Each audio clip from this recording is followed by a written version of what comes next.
మత్తయి సువార్త మత్తయి సువార్త 10వ అధ్యాయం. మత్తయి సువార్త 10వ అధ్యాయం తీసి అలా పెట్టుకోండి. మీరు ఎప్పుడైనా ఏదైనా కొంచెం పెద్దోళ్ళ ఇంటికి, కొంచెం బాగా డబ్బు ఉన్నవాళ్ళు, మంచి మంచి ఇల్లు కట్టుకున్న వాళ్ళు, అలాంటి వాళ్ళ ఇంటికి వెళ్ళినప్పుడు గేట్ మీద ఒక బోర్డు కనపడుతుంటుంది, కుక్కలు ఉన్నాయి జాగ్రత్త. చూసారు ఎప్పుడైనా? అంటే అర్థం ఏంటి? నువ్వు గనక వచ్చావంటే అవి కరిచేస్తాయి. కరిచే అంటే నాకేమీ సంబంధం లేదు, ఆ సమస్యకి నువ్వే బాధ్యుడివి. ప్రమాదం పొంచి ఉంది అక్కడ, కుక్క అనే ప్రమాదం ఉంది, చంపుతూ కుక్కలు ఉన్నాయి జాగ్రత్త అని మనం బోర్డు చూస్తాం.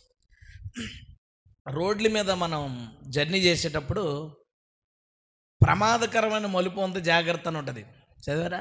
అంటే అర్థం ఏంటి? టర్నింగ్ పెద్దది ఉంది, ఇక్కడ రెగ్యులర్గా యాక్సిడెంట్స్ జరుగుతాయి కాబట్టి నువ్వు జాగ్రత్తగా వెళ్ళు అనే విషయం చూస్తాం. చీమల మందు మీద, తర్వాత ఈ పురుగుల మందులు కొడతారు పొలాలకి, దాని మీద చూసారా డేంజర్, ఇది విషపూరితం కాబట్టి జాగ్రత్త. చాలా జాగ్రత్తలు మనం చూస్తాం, ఇలాంటి మందుల మీద కావచ్చు, లేదా జర్నీస్లో కావచ్చు, ఇలా చాలా చోట్ల జాగ్రత్త జాగ్రత్త అనే విషయం మనం చూస్తుంటాం. రైల్వే గేట్లు క్రాస్ చేసే చోట మీరు చూసారా, 25,000 వాట్స్ పవర్ నడుస్తుంది కాబట్టి జాగ్రత్త, చాలా జాగ్రత్తగా ఉండాలి. అయితే ఇవన్నీ మనుషులకి ప్రమాదాన్ని కలిగించేవి. కొన్ని మనుషులు చచ్చిపోయేవి, కొన్ని మనుషులు గాయపడేవి, మొత్తానికి అవన్నీ మనుషులకి చాలా ప్రమాదాన్ని కలిగించేవి. ఏంటో దేవుడు మనుషులను చాలా ప్రేమించాడు, కానీ ఎప్పుడు అలాంటి జాగ్రత్తలు చెప్పలా. ఎప్పుడైనా మీరు చూసారా బైబిల్లో? నక్కలు ఉంటాయి జాగ్రత్తగా వెళ్ళండి, ఆ వీధిలోకి వెళ్ళేటప్పుడు సర్పాలు కాటుగా ఇడిసే ప్రమాదం ఉంటుంది, జాగ్రత్తగా ఉండండి, ఇలాంటివి ఎప్పుడైనా చూసారా? కానీ దేవుడు కూడా జాగ్రత్త చెప్పాడు. మనకు కుక్కలు ఉన్నాయి జాగ్రత్త, ప్రమాదకరమైన మలుపు జాగ్రత్త, కరెంట్ ఉంది జాగ్రత్త, ఇలాంటివి చెప్తూ ఉంటాం కదా. దేవుడు ఒక జాగ్రత్త చెప్పాడు. మత్తయి సువార్త 10వ అధ్యాయం 17వ వచనం, మనుషులను గూర్చి జాగ్రత్త పడుడి. ఎవరిని గురించి అంట? మనుషులను గూర్చి జాగ్రత్త పడుడి. అంటే బోర్డు ఏమని పెట్టుకోవాలి? మనుషులు ఉన్నారు జాగ్రత్త. మనం కుక్కలు ఉన్నాయి జాగ్రత్త అని చెప్తున్నాం. దేవుడి ప్రభు ఏమనుకుంటాడంటే, అది ఏముందలే కుక్క పెద్ద అనుకుని ఉంటాడు. కానీ ప్రభు చెప్తున్న మాట మనకేంటో తెలుసా? మనుషులను గురించి జాగ్రత్తగా ఉండండి. అంటే దేవుడి దృష్టిలో ఈ భూమి మీద ఉన్న అన్నిటికన్నా ప్రమాదకరమైనది ఎవరన్నా దేవుడు డిసైడ్ చేశాడు? మనిషి. ఈడేమంటాడు? కరెంటు, చాలా జాగ్రత్తగా ఉండాలి కరెంటు దగ్గర. ఇదిగో వాటరు లోతు ఎంత ఉండదో తెలియదు, చాలా జాగ్రత్తగా ఉండాలి. ఈ పాముకి విషయం చాలా ఎక్కువ ఉంటుంది, జాగ్రత్తగా ఉండాలి. ఈడు డేంజరస్ అనే వాటిలో ఏమేమి డేంజర్ అని కొడితే ఆ డేంజర్ సంబంధించిన చాలా లిస్ట్ వస్తుంది, అందులో మనిషి ఉండడం. బైబిల్లో ప్రమాదకరమైన ఏంటి ప్రభా అని లిస్ట్ అడిగా అనుకో, ఫస్ట్ మనిషి ఉంటాడు, రెండోది మనిషి ఉంటాడు. ప్రభు ఏమని డిసైడ్ చేశాడంటే, వీడికంటే ప్రమాదకరమైన జీవి భూమి మీద లేదు, వీడికంటే ప్రమాదకరమైన వాళ్ళు భూమి మీద లేరు, కాబట్టి మనుషులు ఉన్నారు జాగ్రత్త అని ఎవరిని హెచ్చరిస్తున్నాడు? మనుషుల్నే. పక్కనున్న శిష్యులతో మీరు బయటికి వెళ్తున్నారు కదా, వెళ్తున్నప్పుడు మీరు రోడ్లు జాగ్రత్తగా చూసుకుని దాటండి అని చెప్పట్లా, దొంగలు ఉన్నారు జాగ్రత్త అని చెప్పట్లా, లేదా ఇంకోటి అని చెప్పట్లేదు. ఏమంటున్నాడంటే, మనుషుల దగ్గర జాగ్రత్తగా ఉండండి. మనిషి దగ్గరికే మీరు వెళ్తారు కాబట్టి మనుషుల దగ్గర జాగ్రత్తగా ఉండండి అన్నాడు. ఎందుకు అంత మాట అన్నాడు? మనుషుల గురించి బాగా తెలిసినాడు ప్రభు కంటే ఇంకొకరు ఎవరైనా ఉంటారా? ఎప్పటి నుంచి పరిచయం ప్రభుకి మానవ జాతి?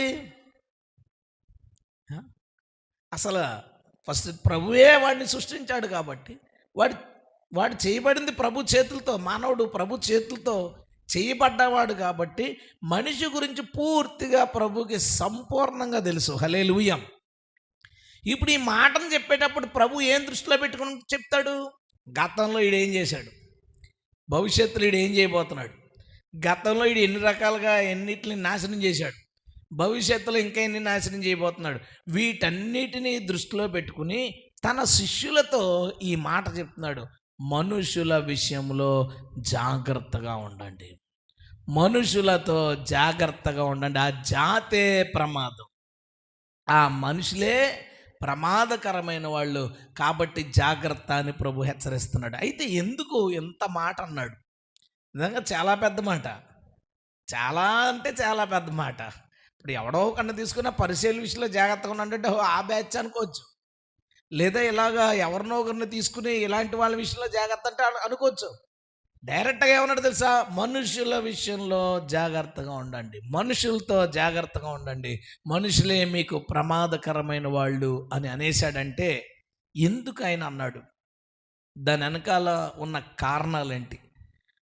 అయితే దీని ద్వారా ప్రభు మనకి ఏం చెప్పాలనుకున్నాడు? వీటన్నిటి గురించి మనం తెలుసుకునే ప్రయత్నం చేద్దాం. దేవుడు మనతో మాట్లాడునుగాక. తల ఉంచుతారు, చిన్న ప్రార్థన. హల్లెలూయా, హల్లెలూయా. ఏంటంటే ఈరోజు దేవుడు ఏం మాట్లాడుతున్నాడు? మనుషుల విషయములో జాగ్రత్త, మనుషులు ఉన్నారు జాగ్రత్త. ఎందుకు ఆ మాట? జనరల్గా మనం ఎవరి గురించి అన్న అలా చెప్పేటప్పుడు డబ్బుల విషయంలో ఆడితో చాలా జాగ్రత్తగా ఉంటే అంటాం. అంటే మిగతా విషయాల్లో పర్లేదు, డబ్బుల విషయం మాత్రం కొంత కక్కుర్తి పడతాడు అనమాట. దాన్ని బట్టి మనం ఆ మాట అంటాం.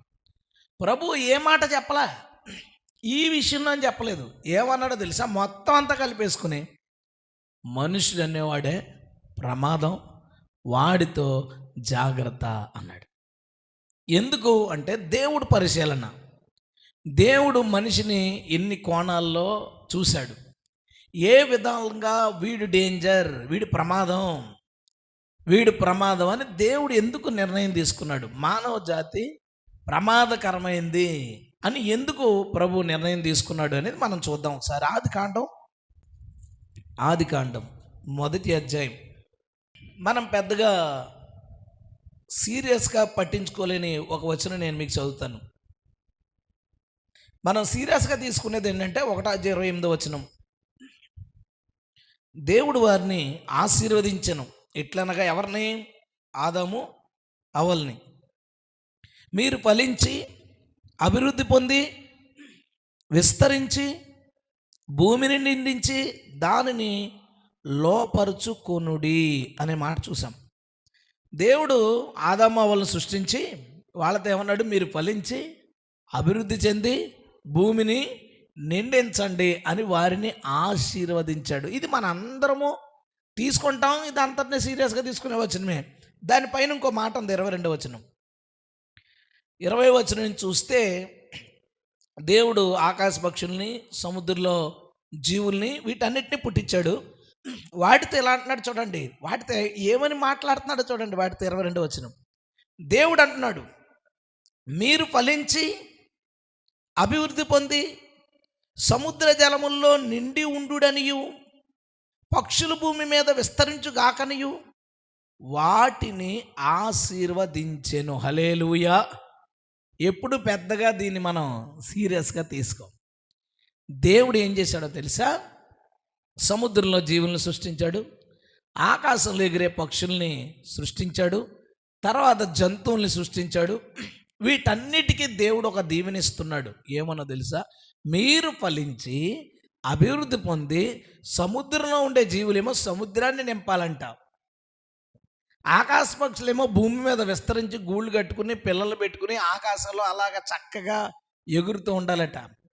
జంతువులు అడవుల్లో విస్తరించి పిల్లలు కానీ అవన్నీ అడవుల్లో విస్తారంగా పెరిగి అవి తిరగాలట. ఇది దేవుడు వాటిని ఆశీర్వదించాడు. వాటిని ఆశీర్వదించిన తర్వాత జూనియర్ రీడు ఎవరు? మనిషి. వాటిని ఆశీర్వదించేసిన తర్వాత మనిషిని చేసి అంటున్నాడు కదా, మీరు ఫలించి అభివృద్ధి పొంది భూమిని నిండించండి. ఇప్పుడు నేను ఏ భాగం చెప్తున్నానంటే, మనిషి ప్రకృతి విషయంలో ఎలాగూ ప్రమాదకరమైనడు. ప్రకృతి విషయంలో ఎలాగో నేను చెప్పాను కదా, ఒక్కొక్కడు ఒక్కొక్క విషయంలో డేంజర్ అవ్వచ్చు. కానీ మనిషిని దేవుడు ఎలా చూస్తున్నాడంటే, వీడు ప్రతి విషయంలోనూ ప్రమాదమే. అందులో మొట్టమొదటిది ఏంటంటే ప్రకృతి విషయంలో వీడు ఎలా ప్రమాదం. దేవుడేమో సముద్రాన్ని నిండించాలని, అడవులు నిండించాలని, ఆకాశ పక్షులు విస్తరించాలని వాటిని దీవించి మనిషిని తర్వాత సృష్టించి నువ్వు కూడా విస్తరించు అన్నాడు. ఇప్పుడు భూమి ఉంది. భూమి మీద 3 వంతులు వాటరు, ఒక వంతు నేల ఉంది. ఈ ఒక వంతు నేలని, ఒక వంతుని ఇలా బాక్స్ కింద గీసామనుకోండి, ఈ ఒక వంతులో ఒక 10-20% మనిషి ఉండగలిగే ప్లేసు, మిగతాది కొండలు, ఎడారులు, లోయలు, నదులు ఇవన్నీ ఉన్నాయి. ఒక 20-30% తీసుకోండి. అంటే భూమి మీద 30% మనిషిది, 70% పక్షులది, జంతువులది. నీరంతా ఎవరిదంటే సముద్ర జీవులది. వాటాలు వేశాడు. మీరు సముద్రంలో అభివృద్ధి పొందండి, మీరు భూమి మీద అభివృద్ధి పొందండి, మీరు అడవుల్లో అభివృద్ధి పొందండి, మీరు మాత్రం సారవంతమైన నేలలో అభివృద్ధి పొందండి అని మనల్ని పెట్టాడు. ఈడు ఏం చేశాడో తెలుసా? ఎదుగుతా మొన్న పాస్టర్ గారు చెప్తున్నారు, చాలా ఫైనాన్షియల్గా చాలా ఇబ్బందిగా ఉందండి అన్నారు. ఓ పని మీద కలిశాను ఆయన. అంటే ఏమండి అదేంటి మీకు అంటే అది జాలర్లు ఉండే ఏరియా అనమాట. ఆ పాస్టర్ గారు కూడా ఒకప్పుడు జాలరే. ఆయన మారి జాలర్లోంచి సేవ చేస్తున్నారు. చాలా అద్భుతమైన సాక్ష్యం అది. ఏమండి అని అడిగితే, మీకు కానుకలు బాగానే వస్తాయని నేను విన్నానండి అంటే, బాగానే వచ్చేవట, కానీ ఇప్పుడు చేపలు పట్టలేదంట. ఏంటంటే చేపలు లేవు. సముద్రానికి ప్రామిస్ ఏంటి? సముద్ర జీవులకి సముద్రాన్ని నిండబెట్టాలి. ఈడేం చేశాడు? మనిషి ఏం చేశాడు? సముద్రాన్ని ఖాళీ చేశాడు. ఈడు ఫ్యాక్టరీ వాటర్ అంతా, వేస్టేజ్ అంతా దాంట్లో వదిలేసి, మనిషి అంత దుర్మార్గుడు అని చెప్తాను చూడండి. ఫ్యాక్టరీలోంచి లైట్గా స్మెల్ వస్తుంది. ఫ్యాక్టరీ దగ్గరలో ఉన్న వాళ్ళు అందరూ తెగ తిట్టుకుంటారు, స్మెల్ వదులుతున్నాడు. ఆడు కొన్ని టన్నుల లీటర్ల వాటర్ సముద్రంలో వదులుతాడు. అది ఎవడు అడగడం, అది ఎవరితో సంబంధం లేదు. ఈడేమనుకుంటాడు సార్, ఈ భూమి నాది, నేను మాత్రమే బాగుండాలి. నేను బాగుండడానికి తయారు చేసే వస్తువుల కోసం వేస్టేజ్ వస్తే సముద్ర జీవులు చచ్చిపోయినా పర్లా, నేను మాత్రం బాగుండాలి. ఆ స్మెల్ రాకుండా నువ్వేం చేస్తావో జాగ్రత్త తీసుకో, నేను బాగుండాలి. మరి సముద్రం నాకు సంబంధం లేదు, జీవులు చచ్చిపోతాయి, నాకు సంబంధం లేదు. దేవుడు నీకు మాత్రం ఇవ్వలేదు, దేవుడు వాటికి కూడా ఈ భూమి మీద హక్కునిచ్చాడు, ఆశీర్వాదాన్ని ఇచ్చాడు. స్తోత్రం చెప్దాం. మనం ఏం చేస్తున్నాం? ఒక పక్కన ఈ కెమికల్స్ వేసి చంపేస్తాం, ఇంకో పక్కన మనకు ఆహారంగా దేవుడు ఏమేమి ఇచ్చాడు? 9 అధ్యాయులు మనం చదివితే, పచ్చని కూర మొక్కలు, విత్తనములు, ఫ్రూట్స్, జంతువులు, పక్షులు, సముద్ర జీవులు, ఈ 6 రకాల ఫుడ్లు మనకిచ్చాడు. 6 రకాల ఫుడ్స్ రోజుకు ఒక రకం తిన్నాం అనుకో, వారానికి ఒక్కరోజే చేప తింటాం, వారానికి ఒక్కరోజు ఏదో ఒక నాన్ వెజ్ పక్షి ఏదో తింటాం. అన్నీ కరెక్ట్గా తింటే, నువ్వు అన్నిటినీ బ్యాలెన్స్ చేసుకుని తింటే అన్నీ బాగున్నావు. నువ్వు వారంలో 6 రోజులు నాన్ వెజ్ కొడితే వారానికి 7 రోజులు కూడా వేస్తున్నారు. ఇంకా కొంచెం హిందువుల పాపాలు, సోమవారం కొంతమంది, శుక్రవారం కొంతమంది, శనివారం కొంతమంది తినరు. యేసుప్రభుని నమ్ముకున్న తర్వాత వీడు మొత్తం వీకంతా బాధేస్తాడు వీడు. మిగతా దేశాల వాళ్ళు ఈ మతం ఆ పంతం తేడా లేదు. మిగతా దేశాల వాళ్ళు వాళ్ళకి వారాల సెట్టింగ్ ఏ ఉండదు, రోజు నాన్ వెజ్ తింటాడు. వీడికి దేవుడు ఇవన్నీ పెట్టి అన్నీ తినరా నువ్వు అంటే, నాకు సముద్రాన్ని ఖాళీ చేయాలి అర్జెంటుగా. భూమి మీద 3 వంతులు సముద్రం ఉండి, 1 వంతు భూమి ఉండి, ఆ 1 వంతులో చిన్న మొక్కలో మనిషి ఉండి సముద్రాన్ని ఖాళీ చేశాడంటే, వీడికంటే డేంజర్ ఎవడన్నా ఉంటాడా? వీడికన్నా ప్రమాదకరమైన ఎవడైనా ఉంటాడా? దేవుడు ఊరికినే అన్నాడు ఆడి గురించి, మనుషుల గురించి జాగ్రత్త. సముద్రాన్ని ఖాళీ చేశాడు దరిద్రుడు వీడు. సముద్రాన్ని ఖాళీ చేసి ఎంత ఘోరం అండి, ఎంత దారుణం. ఇక్కడ మనమే ఉండాలి అనుకోవడం అనేది చాలా చాలా పెద్ద తప్పు. ఒకప్పుడు పిచ్చుకలు, మా చిన్నప్పుడు పిచ్చుకలు, చిన్న పిచ్చుకలు ఎక్కడ పడితే అక్కడ ఉండేవి. ఇప్పుడు ఎక్కడైనా ఊరిలో మూలకి వెళ్ళిపోతే పిచ్చుక కనబడితే, ఓహో ఇదొకటి ఉంది కదా, మనం చిన్నప్పుడు చూసాం. మళ్ళీ ఇప్పుడు ఎందుకు ఆ జీవి లేదు? ఆకాశ పక్షులతో మీరు భూమి మీద విస్తరించండి అంటే, మనం విస్తరించడానికి వాటిని చంపేశాం. రామచిలకలు గుట్ల కింద ఉండి ఎక్కడ పడితే అక్కడ ఉండి. ఇప్పుడు ఏంటో తెలుసా? ఇంట్లో అందానికి లవ్ బర్డ్స్ పెంచుకుంటున్నాడు. మొత్తం పక్షులన్నింటినీ చంపేశాం. బయట ఏమీ కనపడదు. ఇలాంటి పల్లెటూరులో పొద్దున్నే కొన్ని కాకులు కేకలు, పొదల మధ్య కిచకిచమని చిన్న పిచ్చుకలు సౌండ్లు తప్ప, సిటీల్లో నువ్వు పొద్దున్న 5 అయ్యేసరికి మనకు వినబడే సౌండ్ ఏంటంటే కీ కార్లో స్కూల్ బస్సులు, ఆటోలు హార్న్‌లే. ట్రైన్స్ హార్న్‌లు తప్ప ఈ పిచ్చుకల శబ్దాలు గానీ, ఏమీ లేవు. అయిపోయింది. మొన్న అరకు మీటింగ్‌కెళ్తున్నప్పుడు కొండలు ఎంత దట్టంగా ఉంటాయి. ఇలా తొంగి చూసేస్తున్నారు మనోళ్ళు. ఏరంటే ఏమైనా జంతువులు కనపడతాయి. ఎక్కడ ఉండొచ్చాంరా మనం? ఎక్కడ ఉండొచ్చామా మనం ఏమన్నా? అడుగు పంది కనపడితే దాన్ని తినేత్తాం. కౌన్స్ కనపడితే దాన్ని తినేత్తాం. ఏమన్నా పులి, సింహం ఇలాంటివి కనిపించినాయంటే దాన్ని జాగ్రత్తగా పట్టుకుని ఫారెన్ ఎక్స్‌పోర్ట్ చేసేస్తాడు ఈడు. ఈ జంతువుల్ని చంపేసి లెదర్ స్వెటర్లు, లెదర్ బెల్ట్లు, లెదర్ బ్యాగులు. ఆడోళ్ళు మేము చాలా సౌమ్యం అండి. లెదర్ బ్యాగ్ అంటే అర్థం పెడితే దేన్నో చంపేసి దాని తోలుతో నీకు బ్యాగ్ చేసి దాన్ని పాలిష్ కొడితే దాని మెడలో తగిలించుకొని మీరు చాలా సైలెంట్గా చెప్తారు. లెదర్ పరసలు జంతువుల్ని చంపేసి ఆడి చర్మాల మీద వాటితో వ్యాపారాలు చేయడం. ఇంకేమున్నాయండి భూమి మీద? ప్రకృతిని సర్వనాశనం చేశాడు.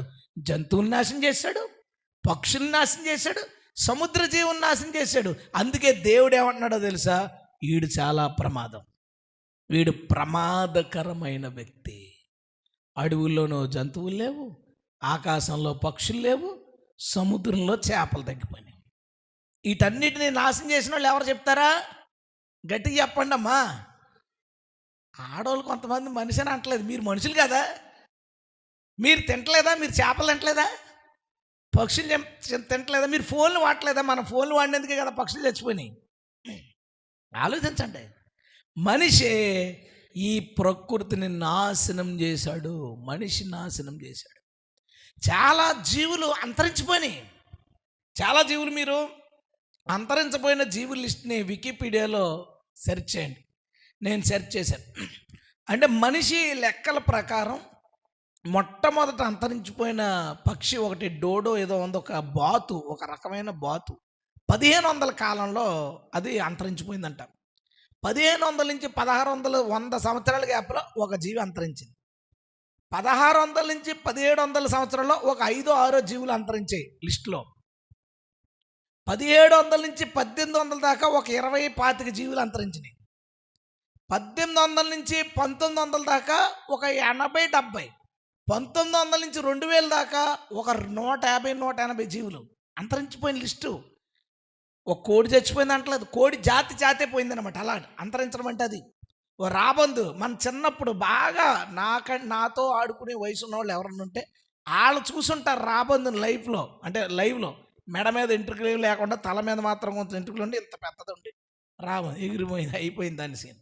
రాబందు జాతి లేకుండా అంతరించిపోయేలాగంటే రాబందులో కొన్ని రకాల జాతులు లేవు, సముద్రంలో కొన్ని రకాల జాతులు లేవు, అంతరించిపోయి. లిస్ట్ ఏమిచ్చాడంటే 2050 నాటికి 33,000 రకాల జాతులు అంతరించిపోతాయంట. దేవుడు వాళ్ళకి ఇచ్చిన ఆశీర్వాదం ఏంటో తెలుసా? మీరు ఫలించి అభివృద్ధి చెంది భూమిని నిండించండి. ఈడు ఎలాంటివాడో తెలుసా? దేవుని ఆశీర్వాదాన్ని కూడా జరగనివాడాడు. మీరు ఫలించి అభివృద్ధి చెందానంటే అంతరించిపోయి ఆఖరి జీవి ఏమంటారు దేవుడితో? గొప్పగానే దీవించాలో బాబయ్య, నువ్వు దీవించి సరైనోడిని దింపావు భూమి మీదకి, ఆడి మమ్మల్ని లేపాడు, నాయనా నీకు వందనాలు బాబు అని పోతే ఆఖరిది అలాగే చచ్చిపోతుంది. చూడండి, 33,000 రకాల జాతులు అతి త్వరలో అంతరించబోతున్నాయి. ఇది మనిషి యొక్క పని. అందుకే దేవుడు ఏమన్నాడు తెలుసా?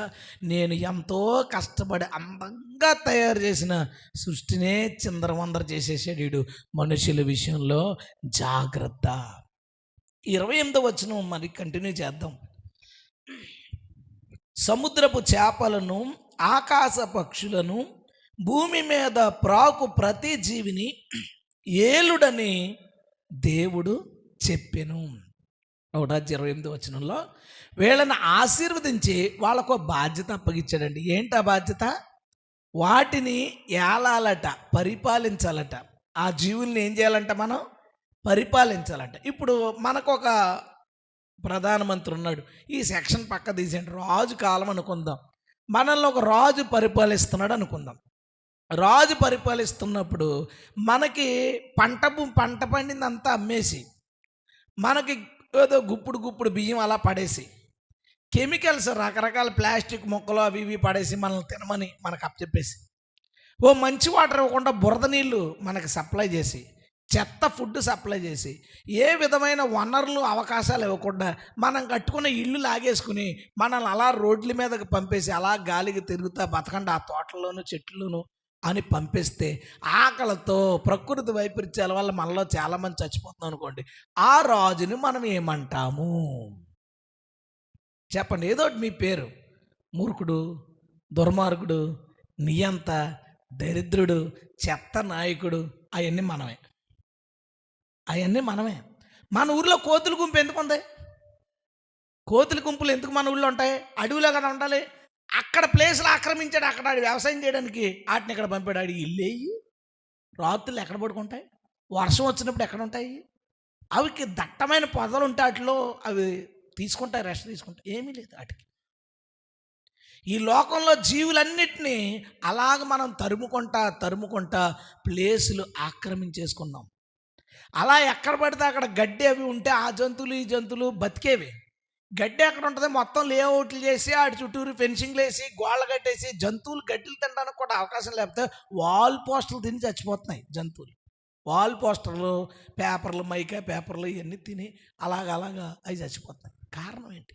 చెత్త పరిపాలన చేసాం మనం. భూమిని మనకు అప్పచెప్పి ఈ జీవులన్నింటినీ నువ్వు పరిపాలించరా అబ్బాయి అంటే ఆ జీవులన్నింటినీ నానా బాధలకి గురి చేసాం. కొన్ని వీడియోస్ ఉంటాయండి, సముద్రంలో చచ్చిపోయిన చేపల వీడియోస్. పక్షులు కొన్ని చోట్ల అలాగే వెనక తిరగబడిపోయి చచ్చిపోయిన పక్షుల్ని వాళ్ళ లైవ్లో వీడియో తీస్తా ఆ పొట్ట కోసం ఓపెన్ చేస్తే అందులో పిన్లు, చిన్న చిన్న ఈ ప్లాస్టిక్ ముక్కలు, కాగితాలు, ప్లాస్టిక్ కాగితాలు ముక్కలు, వాటికి ఆకలేసి తినడానికి ఏమి లేదు. ఏముంచుతున్నాం మనం? ఏముంచాం కదా. పక్షులు వచ్చి మనం పండించిన పంటలో ఏదో కొంత తినేవి. అవి రాకుండా ఒక ప్రొటెక్షను, వచ్చి తిన్నదంటే మనం కొట్టిన మందులకి అది తినేసి ఎక్కడ పడిపోయి చచ్చిపోతుంది. ఇన్ని పరిస్థితుల వలన ఆ పొట్టలు ఓపెన్ చేస్తే ఆ కడుపుల నిండా రకరకాల వస్తువులు, సామానాలు చచ్చిపోవడానికి కారణాలు. నీ పరిపాలన ఎంత చండాలమైన పరిపాలన! నీ విషయంలో జాగ్రత్త అని చెప్పొద్దా దేవుడు? మన ప్రవర్తన చెడ్డది, మన పరిపాలన చెడ్డది. మన సృష్టిని నాశనం చేశాం, ప్రకృతిని నాశనం చేశాం. అందుకే దేవుడు ఏమన్నాడో తెలుసా? భవిష్యత్తుని ఆయన గతాన్ని దృష్టిలో పెట్టుకుని చెప్పిన మాట కదా. అందుకే దేవుడు ఏమన్నాడంటే మనుషుల విషయమై జాగ్రత్త, మనుషుల విషయమై జాగ్రత్త. ఇంకో మాట కూడా నేను మీకు చూపిస్తాను. మొదటగా వాటి సంఖ్యను తగ్గించాడు, రెండవది వాటిని చాలా అసభ్యంగా పరిపాలన చేశాడు, మూడవదిగా రెండో అధ్యాయం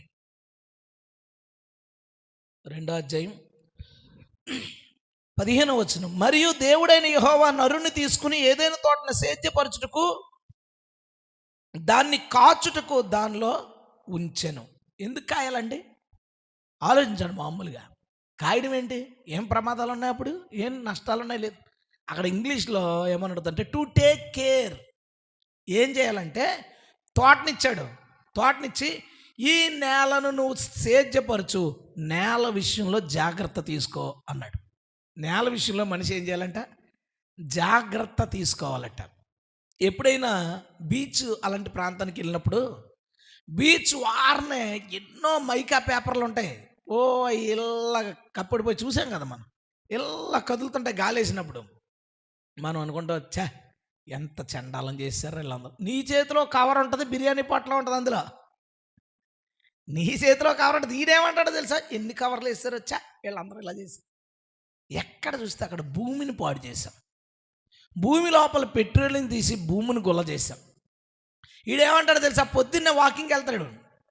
వాకింగ్కి వెళ్ళేటప్పుడు బండి మీద వచ్చి 2 కిలోమీటర్లు, పార్కులో మాత్రం 3 కిలోమీటర్లు తిరిగి మళ్ళీ బండి మీద పోతాను. నేను ఏమంటానంటే బండి ఇంటి దగ్గర పడేసి నడిచి వచ్చి పార్కు దగ్గర మళ్ళీ ఇంటికి పోవచ్చు కదా, వాకింగ్ అయిపోద్ది. వీడికి ఏంటో తెలుసా? ఆ పెట్రోల్ ఖర్చు పెట్టేలా పొల్యూషన్ చేసేయాలి అర్జెంటుగా. ఏ కోణంలో కూడా ఆలోచించడం ప్రకృతి గురించి. నా వలన నేచర్ ఏమన్నా పాడవుతుందా?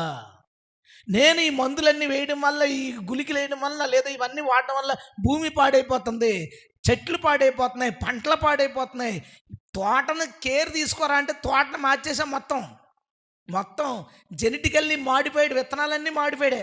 టమాటాలు అప్పట్లో చూడండి, మీరు దేశవాళీ టమాటా తిన్నప్పుడు అవన్నీ మా కాలమే, మీ కాలం ఇంకేమీ లేవు. దేశవాళీ టమాటా తిన్నప్పుడు పుల్లగా ఉండి దానిలో ఇంతంత విత్తనాలు ఉండి ఒక రకమైన టేస్ట్ ఉంటుంది. ఇప్పుడు ఏంటో తెలుసా, సీడ్లెస్ టమాటా, విత్తనం లేదు. ఫ్రూట్స్ సీడ్లెస్ ఫ్రూట్స్, బొప్పాయి సీడ్లెస్. అక్షయ్ అనేవాడు, నానా పుచ్చకాయ విత్తనం లేకుండా రాదా? సీడ్లెస్ పుచ్చకాయ కావాలి ఇప్పుడు మనకి.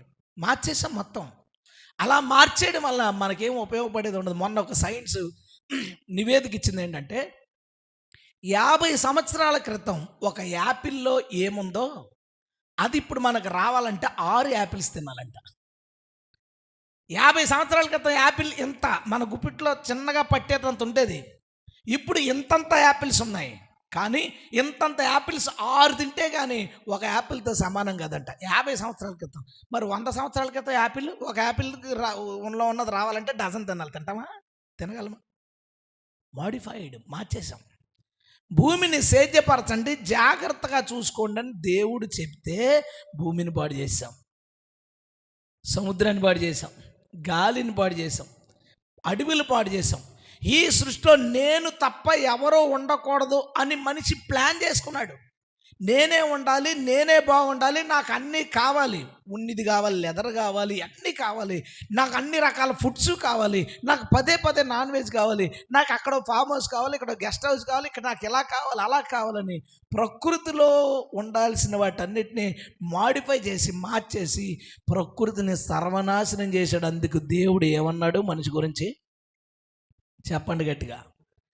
మనుషులున్నారు జాగ్రత్త, మనుషుల విషయంలో జాగ్రత్తగా ఉండండి అని మాట్లాడాడు. నెంబర్ 2, ఇది ఫస్ట్ శాసనం ఏంటంటే, ఫస్ట్ భాగం ప్రకృతిని ఎలా నాశనం చేశాడు మనిషి. రెండో చెప్పనా, మనిషి ఎలా అంటాడో తెలుసా? దైవత్వాన్నే నాశనం చేశాడు వీడు. దైవత్వాన్ని, దైవ భక్తిని, దేవుడి దగ్గరికి మనుషులు వెళ్ళే విధానం అదే మార్చేశాడు, దైవత్వాన్నే మార్చేశాడు. ఎలాగంటే ఆదికాండం 1వ అధ్యాయం 14వ వచనం, దేవుడు పగటిని రాత్రిని వేరు చేయనట్లు ఆకాశ విశాలమందు జ్యోతులు కలుగుగాకనియు అవి సూచనలను, కాలములను, దిన సంవత్సరాలను సూచించుటకై ఉండునుగాకనియు. దేవుడు ఆకాశంలో ఏం చేశాడంట? 2 జ్యోతులను పెట్టాడట, వాటితో పాటు నక్షత్రాలు పెట్టాడంట. ఎందుకు పెట్టాడు? అక్కడ ఏం రాస్తుంది? సూచనలయు, అంటే ఆదికాండం 1వ అధ్యాయంలోనే 2వ రాకడ గురించి మాట ఉందన్నమాట. సూర్య చంద్ర నక్షత్రాలలో సూచనలు. యేసుక్రీస్తు తన రాకడ గురించి ఏం చెప్తాడంటే, లూకాసు సువార్త 21వ అధ్యాయంలో సూర్య చంద్ర నక్షత్రాల్లో సూచనలు కలుగును, సూర్యుడు చీకటగును, చంద్రుడు ఎరుపగును, నక్షత్రాలు రాలును. ప్రభు ఏం చెప్పాడంటే, మొదట అధ్యాయం చెప్పాడు, ఆకాశాలు ఇట్లు పెడుతున్నాను, ఇవి పగల్ని రాత్రిని లెక్కించడంతో పాటు ఇంకో పని కోసం పెట్టాను. ఏంటో తెలుసా? సూచనలు చెప్పి. సరే, అది పక్కన పెట్టండి, అంటే మొన్న చదివినాం, నాకు స్ట్రైక్ అయింది, అందుకే చెప్పేశాను. ఇంకా గొడవలు. మన సబ్జెక్ట్లోకి వచ్చేద్దాం. పగటిని రాత్రిని వేరు చేయడానికి, దినాలను నెలలను లెక్కించడానికి, మనిషి ఎంతకాలం ఉన్నాడు, ఏం చేస్తున్నాడు, ఇవన్నీ లెక్కేసుకోవడానికి, రోజు లెక్కేయడానికి రాత్రి పగలు మారడం కోసం ఈ నక్షత్రాలు, సూర్యచంద్ర సిస్టమ్ పెట్టాడు. ఇప్పుడు ఒక రోజు గడవాలనుకో భూమి మీద ఏం జరుగుద్దో తెలుసా? ఈ భూమి చాలా పెద్దది. ఒక వస్తువు ఇలా ఫుల్ రౌండ్ వేయడానికి చిన్న వస్తువు అయితే 1 సెకండ్ పడుతుంది, పెద్దదైతే కొంచెం ఎక్కువ టైం పడుతుంది.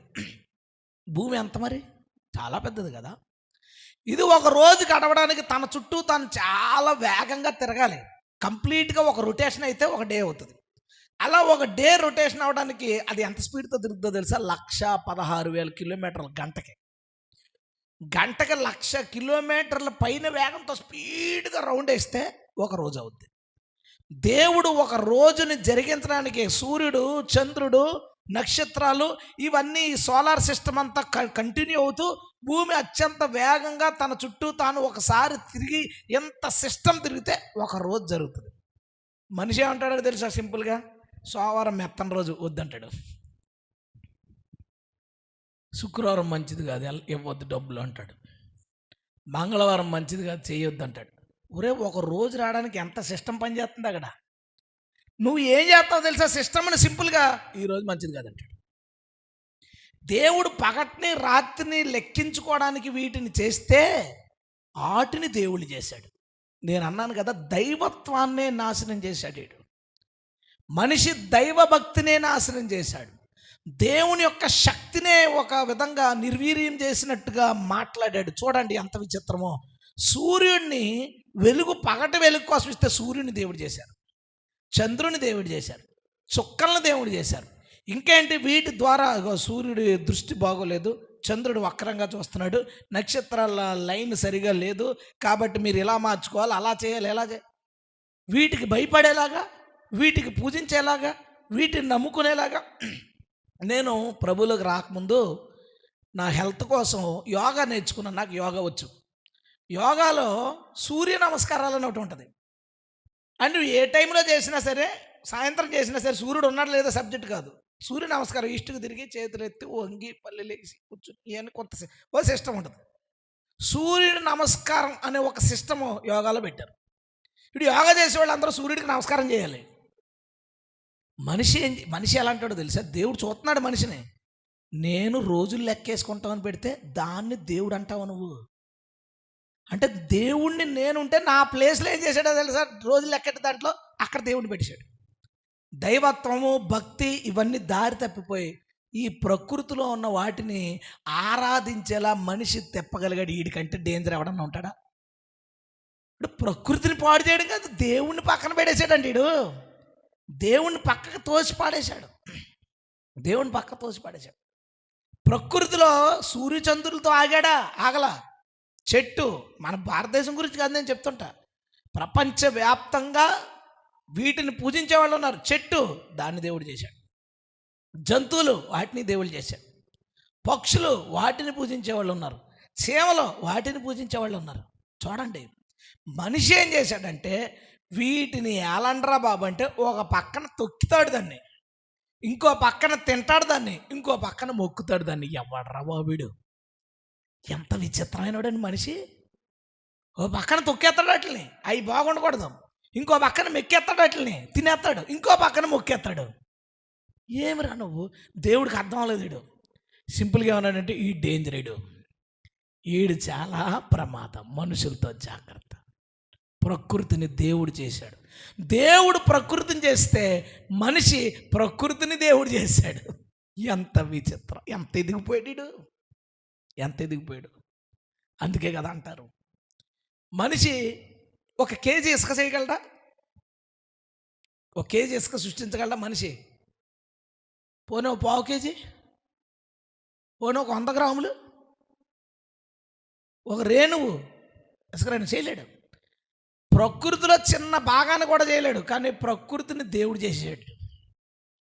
ప్రకృతిలో చిన్న భాగాన్ని కూడా సృష్టించలేని మనిషి ఈ ప్రకృతిని సృష్టించిన దేవుణ్ణి సృష్టించాడు. దేవుణ్ణి సృష్టించేశాడు. ఈ ప్రకృతిని దేవుడు అన్నాడు, ఆగలేదు. నెంబర్ 2 ఎక్కడికి వెళ్ళాడో తెలుసా? ఈ ప్రకృతిలో ఉన్న వస్తువుల్ని కొంచెం రూపాలు చెక్కి వాటిని దేవుళ్ళు అన్నాడు. నెంబర్ 1 ఏం చేశాడో తెలుసా? ప్రకృతిలో సూర్యుడు, చంద్రుడు, నక్షత్రాలు, చెట్లు, పుట్టలు, నదులు, వాగులు, వంకలు, సముద్రాలు, ఒకటి కాదు, అన్ని దేవుడే. శ్రీశ్రీ ఒక కవిత ఉంటుంది, ఏట అగ్గి పెట్టి సబ్బు పిల్ల ఈ కాదేది కవితకు అనరం అనే ఒక మాట ఉంటుంది. అంటే దేని మీద అన్నా కవిత రాయొచ్చంట. మనిషి ఎలాంటాడో తెలుసా? దేన్నన్నా దేవుడు చేయగలడు. దేన్నైనా దేవుడు చేస్తాడు. దేన్నైనా దేవుడు చేస్తాడు. అది విష సంబంధమైనదన్నా దాన్ని దేవుడు చేస్తాడు. అది మనకు ఉపయోగపడేదన్నా దేవుడు చేస్తాడు. ఉపయోగపడుతుంది కాబట్టి మొక్కు అంటాడు. ప్రమాదకరమైనది మొక్కితే అది కాటేయకుండా ఉంటుంది అంటాడు. ప్రకృతిని దేవుడు చేసి దేవుడి దగ్గరికి వెళ్ళకుండా మనుషుల్ని ఆపేసినాడు. మనుషులు దేవుడి దగ్గరికి వెళ్ళకుండా మనిషి ఆపేశాడు. రెండోది ఏం చేశాడో తెలుసా? చెక్కని ఒక రూపంలో చెక్కాడు, దేవుడు అన్నాడు. రాయిని ఒక రూపంలో చెక్కాడు, దేవుడు అన్నాడు. మట్టిని ఒక రూపంలో మెత్తాడు, దేవుడు అన్నాడు. చూడండి, ప్రకృతిని దేవుడు చేశాడు. ప్రకృతిలో వస్తువులతో దేవుణ్ణి తయారు చేశాడు. మనిషి దేవుడి దగ్గరికి వెళ్ళకుండా ఆపడానికి మనిషి చేసిన ప్రయత్నాలు ఎంత ఘోరమైందో చూడండి. ఎంత ఘోరమైందో చూడండి. ఆలోచించండి ఒకసారి. ప్రకృతిని దేవుడు చేశాడు, ప్రకృతిలో వస్తువులను దేవుడు చేశాడు. వీడికి ఆగలేదు ఇక మనసు. వీడు ఎంత డేంజర్ చెప్తున్నాను. కొన్ని రోజులకి మనిషే దేవుడు. ఏం వేడుకుంటే రోజులకి మనిషే దేవుడు, మనిషే దేవుడు. బాబాలు ఏం చెప్తారు? నేను దేవుడు. కాకినాడలో ఒక దేవుడు ఉంటాడు, ఓ బాబా చచ్చిపోయాడు, పేరొద్దు. ఆ బాబా గుడి మీద ఏముంటుందో తెలుసా?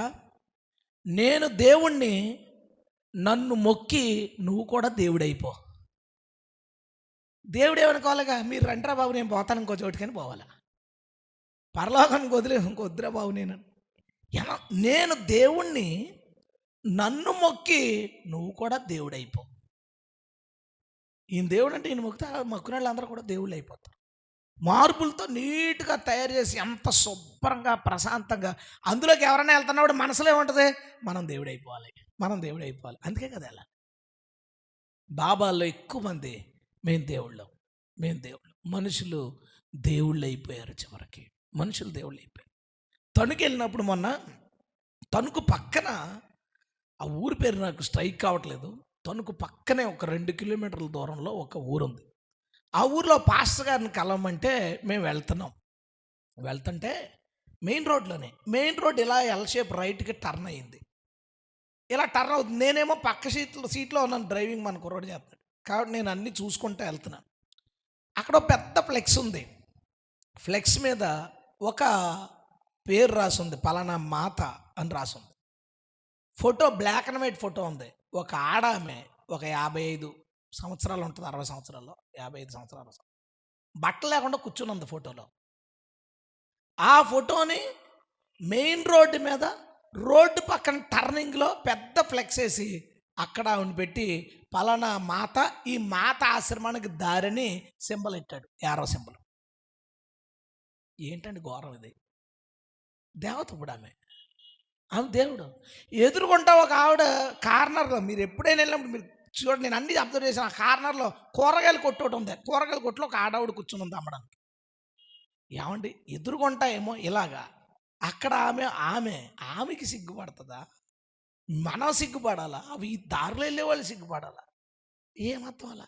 కొంచెం ఎదరికెళ్ళిపోయిన తర్వాత చిన్నవి 2x2 చిన్న ఫ్లెక్స్లు ఫ్రేములు కొట్టి కరెంటు స్తంభాలకి దారి, అక్కడ కూడా అదే బొమ్మ. ఆవిడ కూడా దేవుడే. మనిషి ఎక్కడ దాకా వెళ్ళిపోయాడంటే, మనిషి దేవుడు అనే దగ్గరికి వెళ్ళలేదు. 4th విషయం నేను చెప్తున్నాను. ప్రకృతిని దేవుడు చేశాడు, ప్రకృతిని దేవుడిగా మార్చేశాడు వీడు.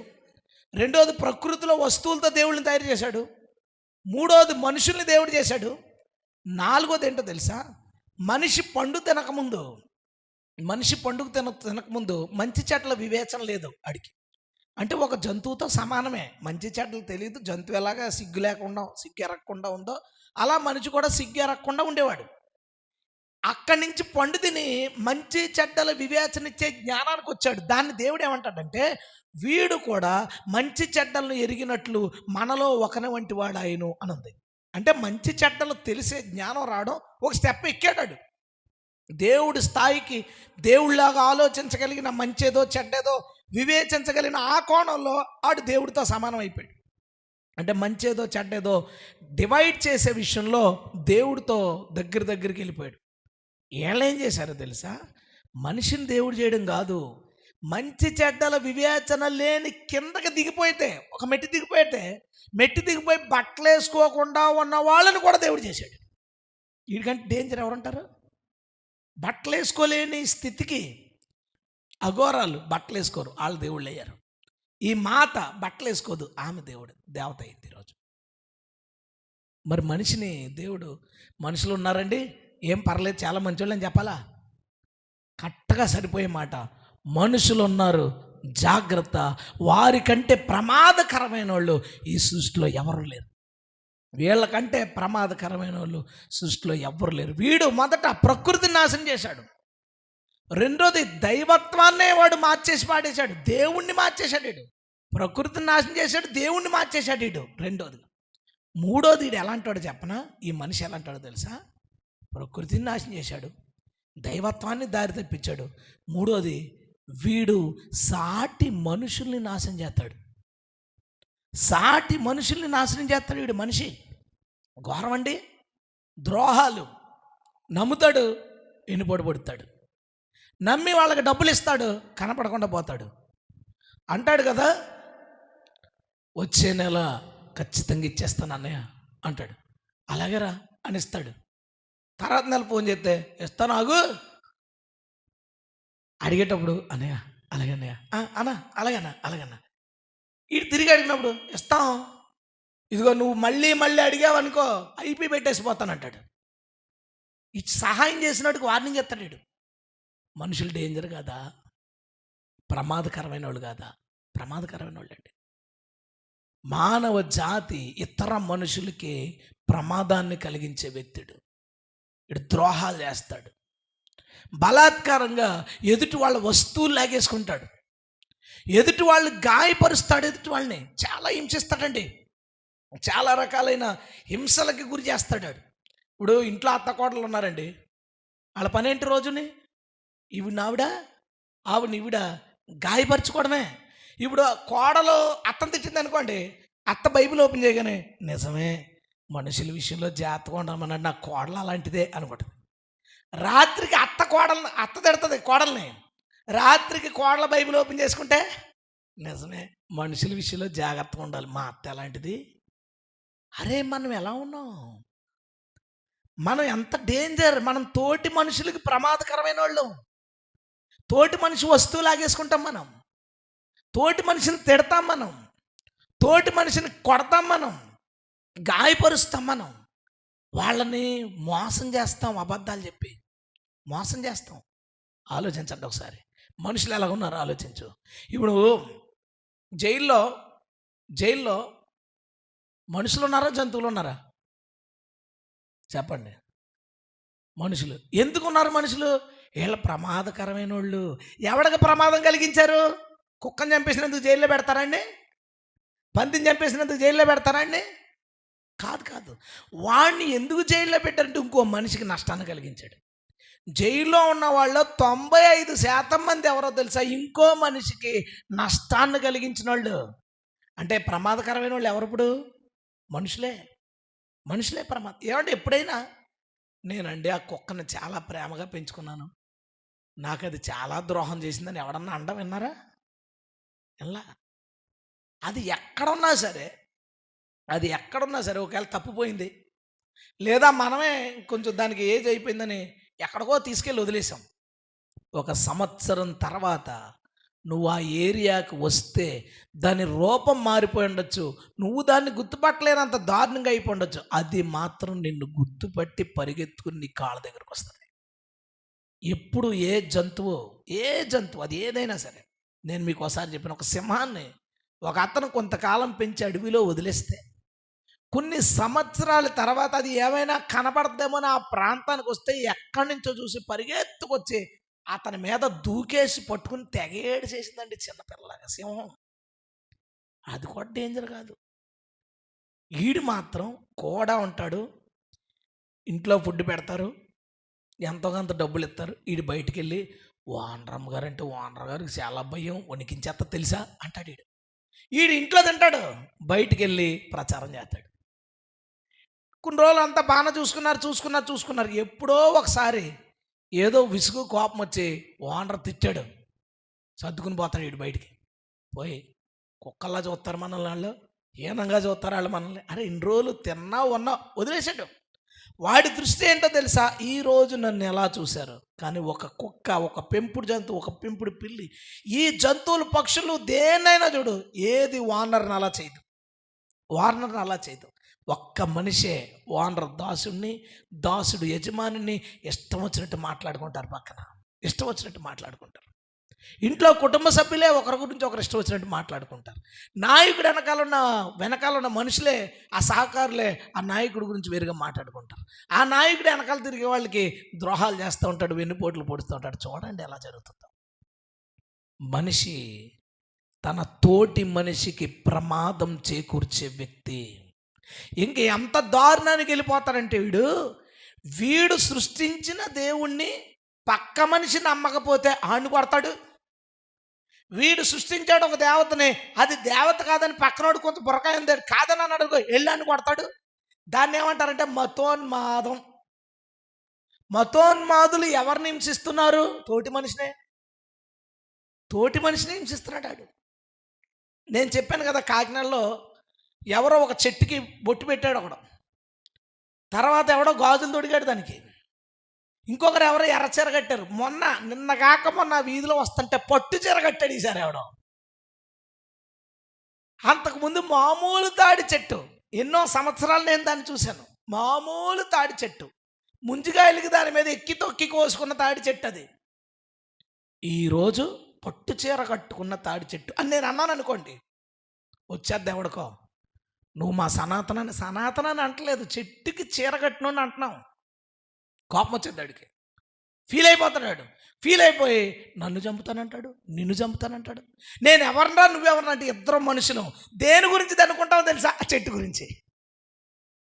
అరే, దాన్ని చంపేసేవాడు నువ్వే, దాంతో నువ్వు ఇల్లు కట్టుకునేవాడు నువ్వే, దాన్ని నమ్మలేనందుకు చంపేసేది పక్క మనిషిని చంపేస్తావా?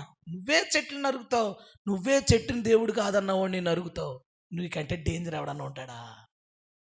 దేవుడు నరులను చూసి, వారి వర్తమాన భవిష్యత్తులు చూసి, దేవుడు మనుషుల కోసం చెప్పిన మాట ఏంటో తెలుసా?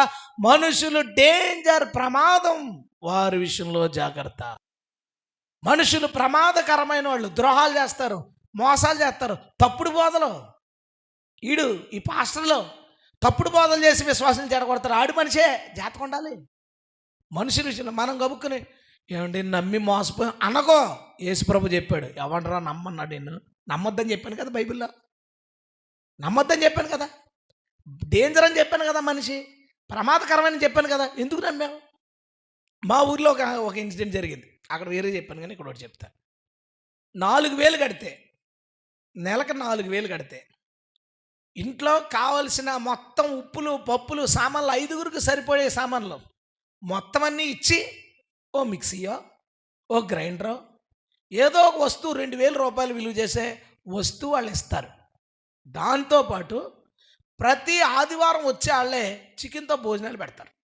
అంటే నెలకు 4 పూటల భోజనం, ఇంట్లో 5గురికి సరిపోయే వస్తువులు, దాంతోపాటు 2,000 రూపాయలు విలువ చేసే ఏదో ఒక వస్తువు తెచ్చిస్తాడు. మనం 4,000 కట్టాలి. ఆడికేమవుతుంది అని ఎవడో ఆలోచించడం, నాకేమవుతుంది అని ఆలోచిస్తాడు. ఒక 30 మంది కట్టారు.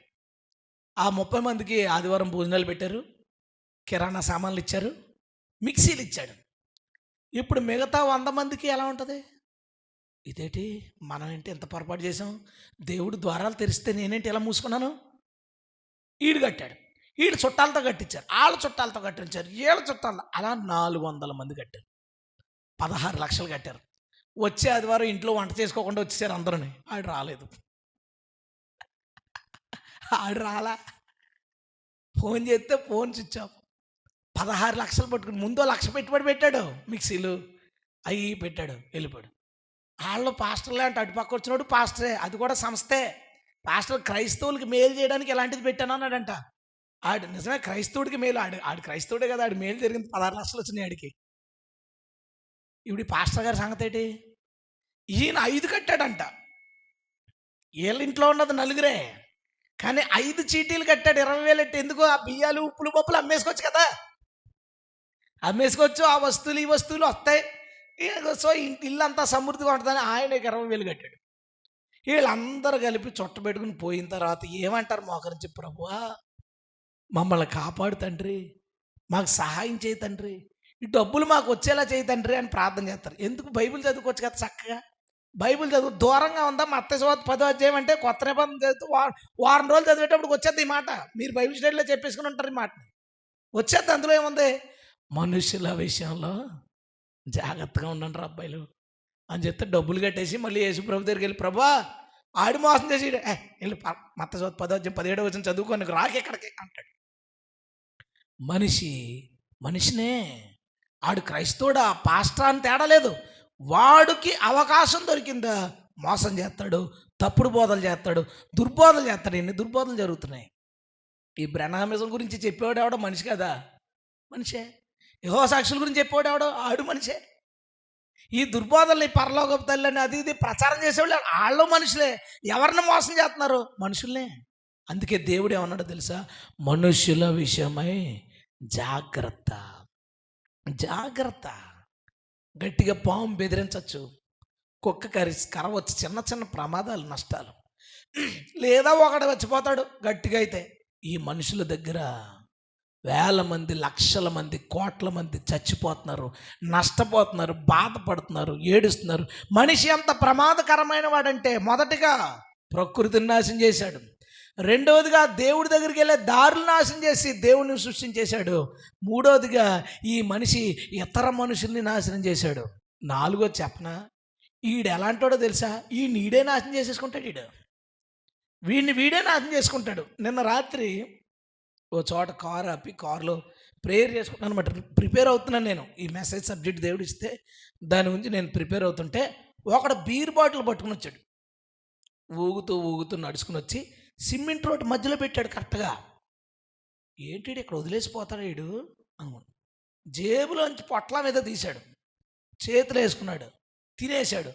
మళ్ళీ వంగి ఆ బీర్ బాటిల్ తీయడానికి పావుగంట పట్టింది. ఆడికి కనపట్టలేదు, అది అక్కడే ఉంది. తడిమి నాకు వీడియో తీసే ఐడియా రాలేదు. వీడియో తీస్తే పోలేకుండదు సీను. తడిమి మొత్తానికి దాన్ని తలకాయ పట్టుకున్నాడు. లెగిసాడు జాగ్రత్తగా. లెగిసి మళ్ళీ ఇటు ఊగుతున్నాడు. ఆడు ఎక్కడో చోట పడిపోవచ్చు. నిన్ను ఎవడరా కొట్టాడు, దెబ్బలు తగిలి అంటే ఆడు ఏం చెప్తాడు? వాడినాడే లివర్ పాడైపోయింది. డాక్టర్ గారు దగ్గరికి ఎంత ఎవరమ్మా నీ లివర్ పాడు చేశారంటే ఆడు ఏ సమాధానం చెప్తాడు? నేనే అని చెప్తాడు. చచ్చిపోయేటప్పుడు ఆడు చచ్చిపోవడానికి కారణం ఎవరు? వాడే. మనిషి ఎలాంటోడంటే చిట్ట చివరికి వాడే నాశనం చేసుకున్నాడు. వాడే తాగుతాడు, సిగరెట్లు కాలుతాడు, కైనీళ్ళు తింటాడు, ఇంకా ఏదేదో రకాల గంజాయిలు ఇవి పీల్చుకుంటాడు. వాటి ద్వారా వాడి శరీరాన్ని వాడే నాశనం చేసుకుని ఆడే చచ్చిపోతాడు. కొన్ని రోజులు ఆడు అనుకున్నది జరగలేదు, ఆడే ఉరేసుకుని చచ్చిపోతాడు. అదేంటండి, మనిషి వాడికి వాడే డేంజర్. ఇప్పుడు ఇంతగా చూడు, ఈడు పక్కోడికి డేంజర్, ఈడు ప్రకృతికి డేంజర్, ఈడికి దేవుడి డేంజర్, ఈడే డేంజర్. ఓ నాయన, అందుకే దేవుడే అన్నాడు తెలుసా, మనుషుల విషయంలో జాగ్రత్త అబ్బాయి, వీడే నాశనం చేసుకుంటాడు. వాళ్ళ నాన్నగారిని డాడీ బండి కొని అంటాడు. స్ప్లెండర్ కొనివ్వనా నాన్న అంటే, మేడెక్కి దూకి చచ్చిపోతాను, నాకు పల్సర్ కావాలంటాడు. ఇప్పుడు వాళ్ళేట, నాన్న పల్సర్ కొనిస్తాను, పల్సర్ కాదు నాకు కేటీఎం కావాలంటాడు. పోలే ఒగ్గానో కొడుకు మేడెక్కి దూకి చచ్చిపోవడం ఎందుకు లేని కేటీఎం కొనిస్తాడు. వాళ్ళ నాన్న ఎదుర్కొంటా డుర్రమని వెళ్తాడు. ఆ నాన్న లేనప్పుడు వీడు ఇలా వంచి ఏ డివైడర్కో తల కొట్టుకుని అక్కడ చచ్చిపోతాడు. ఎవడరా చంపేశాడంటే నాడే చంపేసుకున్నాడు. నాడే తాగేసి డ్రైవ్ చేసి యాక్సిడెంట్ అయి చచ్చిపోయే వాళ్ళు అందరూ ఎవరో తెలుసా? వాళ్ళే చంపుకున్న వాళ్ళు. ఇష్టం వచ్చినట్టు స్పీడ్గా వెళ్ళి దెబ్బలు తిని కాళ్ళు ఎరగొట్టుకుని ఎరగొట్టుకుని వాళ్ళే చంపుకున్నారు. వాళ్ళే. మొన్న ఒక ఆయన తెలిసి అతను తాగేసి ఉన్నాడు, నన్ను చూశాడు, బండి మీద వచ్చి ఆగి నాతో మాట్లాడుతున్నాడు. చాలా వాసన వచ్చేస్తుంది, చాలా గట్టిగా తెచ్చాడు. అర్ధరాత్రి 11:30, 12. వాళ్ళ ఫ్రెండ్ ఆడు తాగేసి వచ్చేస్తున్నాడు. ఈడేం చేశాడో తెలిసి అతను వెనక చూసి రే బావా అని పిలిచాడు. ఆడు ఎలా దాటిపోతే వెనక్కి తిరిగి బావా అని ఎదర బండి రోడ్డు పక్కన ఆపంది వెళ్ళిపోయి దాన్ని గుర్తే డ్రైనేజ్లో పడిపోయాడు. ఈ అన్న బండి తిప్పి పరిగెత్తుకెళ్ళి ఆయన లేపుతున్నాడు. ఈ లోపు నేను దిగి వెళ్తున్నాను పరిగెత్తుకుని. లేపేసా బండి లేపి ఇద్దరు వెనక్కి తిరిగి చూడకుండా పోతున్నారు. ఎందుకు? ఈ గుద్దేసిన బండి సైలెన్సర్, లైట్లు గీట్లు అన్ని పప్పు అయిపోయింది. అది ఆడు వెళ్ళిపోతాడు, ఇంటికి వెళ్ళి చూసుకుంటాడు ఆడు ఎక్కడెక్కడ ఇరిగిపోయినాయి వాడికి. అప్పుడు దాకా ఆడికి మరి మత్తులో ఉన్నాడు కదా. ఇప్పుడు వాళ్ళ ఆవిడ అయ్య బాబు మా ఆయన్ని ఎవరో కొట్టేసారు ఆడే కొట్టేసుకున్నాడు. మనిషి ఎలా అయిపోయాడు? వాడే నాశనం చేసుకుంటున్నాడు, వాడే చంపుకుంటున్నాడు. మనం ఈరోజు ఈ వారం చూసాం, ఈ ఊర్లో తనను ఎవరు చంపేశారు? తనే. వాళ్ళ ఇష్టాలకి, వాళ్ళ సరదాలకి, వాళ్ళ సంతోషాలకి. అరకులోయలో ఎంతమంది చచ్చిపోతారు తెలుసా? అరకు వ్యాలీలో ఎంతోమంది చచ్చిపోతారు. ఆ విషయాలు బయటకు రానివ్వరు, ఎందుకంటే టూరిజం పాడైపోద్దని. వెళ్తారు, ఆడు ఎక్కడికో ఎక్కుతాడు, ఇంకొక చోట ఎక్కడికో ఎక్కుతాడు, జారుతాడు, పడతాడు, చచ్చిపోతాడు. సైలెన్స్. ఎందుకు చచ్చిపోయారు అంటే అంతే. ఎవరు చంపేశారంటే ఆడే. రీల్స్ తీసుకుంటా చచ్చిపోతారు, టిక్టాక్లు చేసుకుంటా చచ్చిపోయేవారు, యూట్యూబ్ వీడియోలు చేసుకుంటా. మొన్న ఒక వార్త వచ్చింది చూసేట్లేదు, కారు బ్యాక్కి డ్రైవ్ చేస్తుంది, సరిగ్గా రాదంట ఆవిడికి డ్రైవింగ్. ఈడు పాట పెట్టాడు, వీడియో తీస్తున్నాడు, పాటకు లిప్ సింకింగ్ ఇస్తుంది, వెనకాల ఏముందో చూడలేదు, వెళ్ళిపోయి లోయలోంచి పైనుంచి పడిపోయి స్పాట్ డెడ్. ఎవరు చంపేశారు ఈమెని అని పోలీసులు ఇన్వెస్టిగేషన్ చేస్తే ఏమని చెప్తారు సమాధానం? ఆవిడే. మనిషి ఏమయ్యాడంటే అన్నిటినీ నాశనం చేసి చివరికి ఆడే నాశనం చేసుకున్నాడు. ఇంకోటి ఏం జరిగిందో తెలుసా? ప్రకృతిని నాశనం చేశాడు, చివరికి ప్రకృతిని వాడికి వ్యతిరేకంగా తిప్పేసుకున్నాడు. మొన్న అమెరికాలో ఏం జరిగింది? లాస్ ఏంజల్స్ అంతా బూడిదైపోయింది. అసలు ఆ పేరే చెప్తుంది, ఇది లాస్రా బాబు, లాస్ ఏంజల్స్, లాస్ వచ్చేద్ది. నిజంగా కాలిపోయింది, బాధాకరం, బూడిదైపోయింది. కారణం ఏంటి అని అడిగితే గ్లోబల్ వార్మింగ్ అన్నారు. గ్లోబల్ వార్మింగ్ అంటే అర్థం ఏంటంటే భూమి అంతా వేడెక్కిందంట.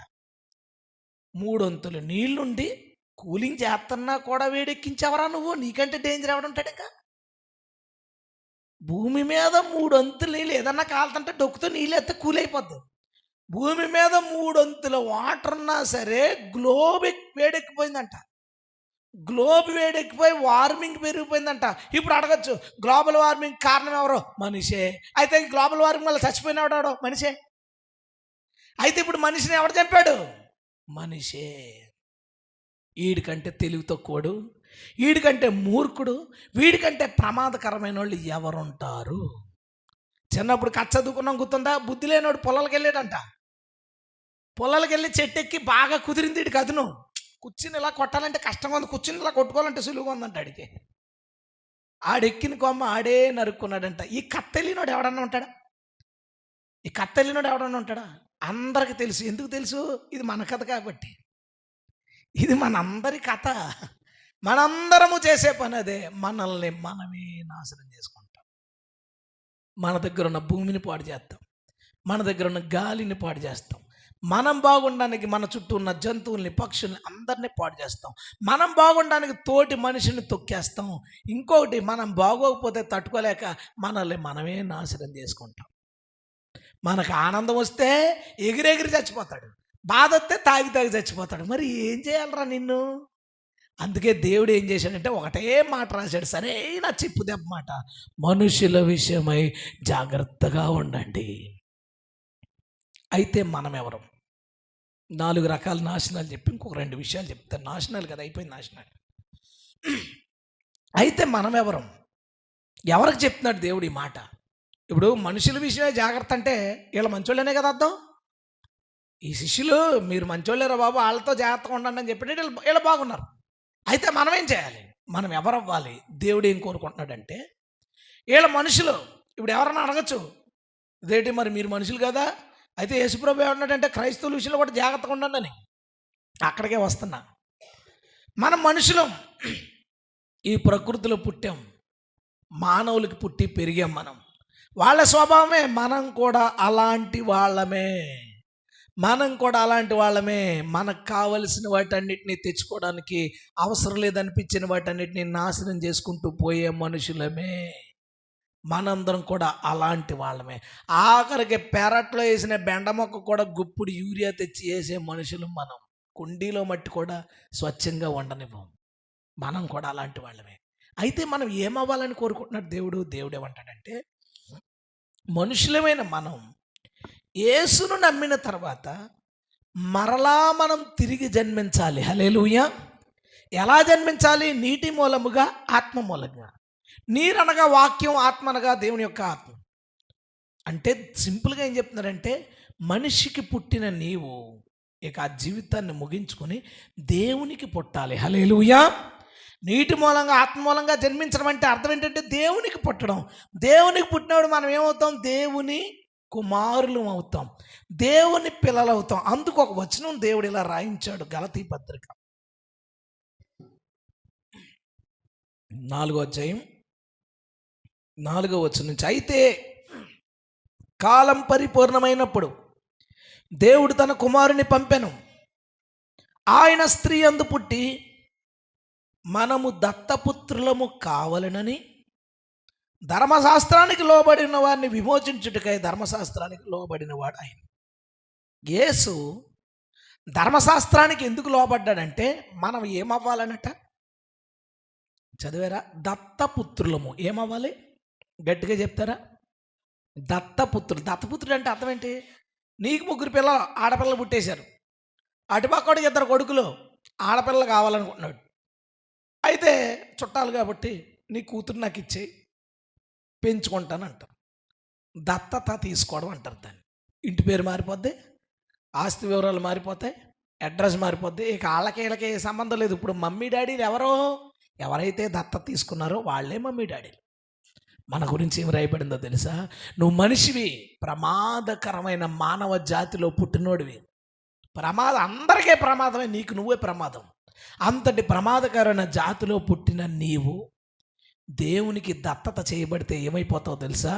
దేవుని కుమారుడు అయ్యి నువ్వు ప్రకృతికి, దేవుని మార్గానికి, సాటి మనిషికి, నీకు కూడా మేలు చేయవాడు అయిపోతావు. దేవుని స్తోత్రం. దేవుని మార్గాన్ని అందరికీ చెప్పేవాడిగా, ప్రకృతిని చెడగట్టకుండా చూసుకునేవాడిగా. నేను చూశాను చాలామంది క్రైస్తవుల్లో వాళ్ళు జంతువులను పెంచడం, చెట్లు పెంచడం, పెరట్లో సహజ సిద్ధంగా దేన్నో పండించుకోవడం, వాళ్ళకున్న అవకాశాన్ని బట్టి ఎంతో కొంత ప్రకృతిని ప్రేమించడం నేను చూశాను. అంటే దుర్మార్గులు కూడా ఉన్నారు, కాదంటలేదు. వాళ్ళందరూ దేవుని పిల్లలు అంటలేదు నేను. చర్చికి వచ్చేవాళ్ళు, క్రైస్తవులు, పాస్టర్లు వీళ్ళందరూ దేవుని పిల్లలు అంటలేదు. ఎవరు దేవునికి దత్తత చేయబడతారో, ఎవరు దేవునిలో మరలా జన్మిస్తారో ఆ జన్మించిన వారందరూ దేవుని కుమారులు. వాళ్ళతో ఏం చెప్తారంటే, మీరు మిమ్మల్ని ప్రేమించుకుంటారు, మీ పొరుగువాడిని ప్రేమిస్తారు, దేవుణ్ణి ప్రేమిస్తారు, ప్రకృతిని ప్రేమిస్తారు. దేవుని స్తోత్రం. ఈ 4ంటిని నువ్వు ప్రేమిస్తూ ఉన్నప్పుడు నీకు ప్రమాదం ఎవరి నుంచి వస్తుంది? ఇప్పుడు మనిషి నుంచే. ప్రకృతి ఈయనేం చేయదు, దేవుణ్ణి నమ్ముకున్నాడు కదా. వీడు నాశనం చేసుకోడు. ఎందుకు? ప్రభు అతన్ని ఆదరిస్తాడు కాబట్టి. దేవుడి నుంచి తన ప్రమాదం లేదు, దేవుణ్ణి ప్రేమిస్తున్నాడు కాబట్టి. ఇంకా మిగిలిన ప్రమాదం ఎక్కడి నుంచి ఉంది చెప్పండి అమ్మా? మనుషుల నుంచి. కాబట్టి నిజ క్రైస్తవుడు మనుషుల విషయంలో జాగ్రత్తగా ఉండాలి. నిజ క్రైస్తవుడు దేవుని బిడ్డలాగా బ్రతకాలి. హల్లెలూయా. అతని వలన ప్రకృతికి నష్టం రాకూడదు, అతని వల్ల ప్రకృతికి నష్టం రాకూడదు. రెండోది, అతని వల్ల దేవుని మార్గం విశదపరచబడాలి తప్ప దారి తప్పకూడదని. దారి తప్పకూడదు. ఇప్పుడు అంతా ఎవరు?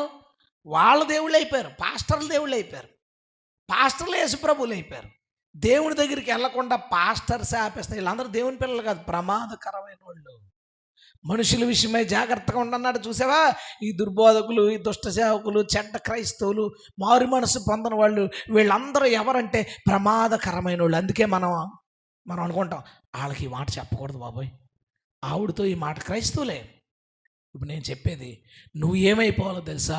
దేవుని బిడ్డవైపోవాలి. ఆమెను చెప్దామా? హల్లెలూయా, హల్లెలూయా.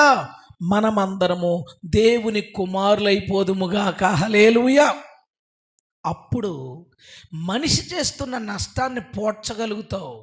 మనిషి వల్ల ప్రమాదం జరిగినా, నష్టం జరిగినా జాగ్రత్త పడు. నష్టపోతే నష్టపోడు. ఎందుకంటే అడవిలో క్రూరమృగాల మధ్య ఒక మనిషి ఉన్నప్పుడు ఏదో ఒక టైంలో క్రూరమృగం కరవడమో చంపడమో ఏదో ఒకటి చేస్తుంది. క్రూర మృగాలనే చంపేసిన వాడి మధ్య బతుకుతున్నావు మనం. క్రూర మృగాలకే అడ్రస్ లేదు, క్రూర జంతువులకే అడ్రస్ లేవు. క్రూర జంతువుల చర్మాలతో చొక్కాలు కుట్టించుకున్న భయంకరమైన క్రూర మృగాల మధ్యన మనం బ్రతుకుతున్నాం. కాబట్టి మనం ఏం చేయాలి అంటే వాళ్ళ విషయంలో జాగ్రత్తగా ఉండాలి. నువ్వెలా ఉండాలి? ఆఖరి విషయం చెప్తున్నాను. నువ్వెలా ఉండాలంటే, నీకు సంబంధించిన వాళ్ళు ఎవరన్నా నీ గురించి మాట్లాడేటప్పుడు ఆవిడతో చెప్పినా పర్లేదు, ఎవరికి చెప్పదు. అతనికి డబ్బులు ఇచ్చినా పర్లేదు, ప్రాబ్లం ఏముండదు. వాళ్ళతో కలిసి వెళ్ళినా పర్లేదు, ఏ విధమైన ఇబ్బంది చేకూర్చరు అని మనం ప్రమాదకరమైన వాళ్ళం కామని చెప్పుకోవాలి. ఆమేన్. మన గురించి సాక్ష్యం ఏముండాలి? ప్రాబ్లం ఏం లేదు, పర్లేదు, ప్రమాదకరమైన వాళ్ళు కాదు వాళ్ళు నమ్మచ్చు. మీ ఓనరు, నువ్వు క్రైస్తవుడైతే మీ ఓనరు తన తాళపు చెయ్యి నీ చేతికి ఇచ్చి వెళ్ళాల్సి వస్తే భయపడకుండా ఇచ్చి వెళ్ళగలగాలి. ఆమేన్. అలా ఇచ్చి వెళ్ళగలగాలి, నమ్మాలి నిన్ను. మనుషుల విషయమై జాగ్రత్తగా ఉండాలేమో, దేవుని కుమారుల విషయంలో జాగ్రత్తగా ఉండక్కర్లేదు. క్రైస్తవులకి ఇచ్చేయచ్చు. ఇప్పుడు చాలామంది క్రైస్తవులు సర్వనాశనం చేశారు కాబట్టి క్రైస్తవుల మీద నమ్మకం పోయింది. కానీ మన మీద నమ్మకం రావాలి. అలాంటి బ్రతుకు మనం బ్రతకాలి. హల్లెలూయా. ఇప్పుడు దేవుణ్ణి అడుగుదాం, ప్రభా, నా గురించి నువ్వేమనుకుంటున్నావు తండ్రి? నువ్వు దర్శనం అడుగు. ప్రభా, మనుషుల విషయంలో జాగ్రత్తగా ఉండమన్నావు కదా, మరి నా సంగతి ఏంటి ప్రభా అంటే, దేవుడు నీతో ఏం మాట్లాడతాడో చూడు. మెళ్ళో మనిషి ఉన్నాడు జాగ్రత్త అని బోర్డేసి చూపించాడు అనుకో నిన్ను, దానికి అర్థం ఏంటి? You are also dangerous. దేవుడు మనల్ని ప్రమాదకరమైన వాళ్ళని అనుకోకూడదు. మన చుట్టుపక్కల వాళ్ళు మనల్ని చూసి వాళ్ళు చాలా డేంజర్ రా అని అనుకోకూడదు. వాళ్ళ బోధ చాలా డేంజర్ అని అనుకోకూడదు. వాళ్ళ చర్చ చాలా డేంజర్ అనుకోకూడదు. వాళ్ళతో కలిసి పార్ట్నర్షిప్ చేయాలంటే చాలా డేంజర్, చాలా ప్రమాదం. వాళ్ళ దగ్గర వర్క్ చేయాలంటే చాలా ప్రమాదం అని నీ గురించి చెప్పుకోకూడదు. మనలో చాలామందికి ఆ చెడ్డ సాక్ష్యం ఉంది. ఆవిడతో పడలేం, ఆమెతో చాలా కష్టం, అతనితో ఏగలేం, అతనితో అయిపోద్ది, మనం ఇచ్చామంటే ఇంక రావు. ఇలాంటి చెడ్డ సాక్ష్యం మనకు ఉంది. అంటే యేసు ప్రభు నిన్ను చూసి కూడా అంటాడనమాట. ఆయన పిల్లలతో అంటాడు, మనల్ని చూపించి వాళ్ళ విషయంలో జాగ్రత్త. పలానా జీవం గల దేవుని సంఘ విశ్వాసులతో జాగ్రత్త సుమా, జాగ్రత్త. నీ గురించి అలా అనుకుంటున్నారా? మనకు కొంతమంది తెలుసు, వాళ్ళ గురించి ఏమనుకుంటాం అంటే, మనం వీళ్ళ దగ్గర చాలా లిమిట్గా ఉండాలిరా బాబు, ప్రతిదానికి ఫీల్ అయిపోతారు బాబు, జాగ్రత్తగా ఉండాలి అని అనుకుంటాం మనం.